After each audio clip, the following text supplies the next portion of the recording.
بەپێی و توێژینەوەی کردومانە لەگەڵ هیوا فاوندیشنە بۆمان دەرکەوتووە کە زۆربەی خوێندکارەکان کێشەی بەڕێوەبردنی کات و شێوازی کۆششکردنێکی کاریگەریان هەیە.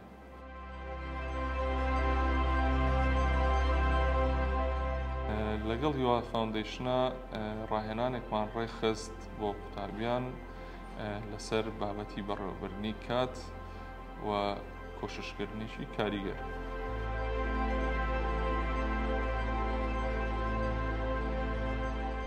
ئەمڕۆ بەشداروەکانمان توانیان زانیاری زیاتر وەرگرن لەسەر بەڕێوەبردنی کات، لەسەر کۆششکردنێکی کاریگەر و هەروەها چۆن باڵانسی کار و خوێندن و ژیان.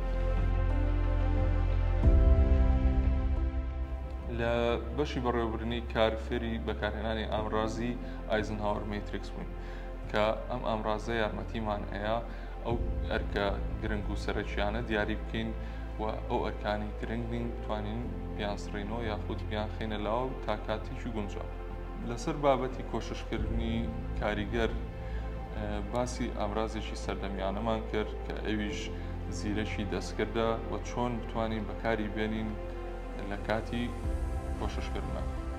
یەکێک لەو ئامڕازانەی کە بەکارمان هێنا ئەویش وێبسایتی کلاود AI کە لە ئێستادا باشترین ئامڕازی زیرەکی دەستکردە بۆ زمانی کوردی.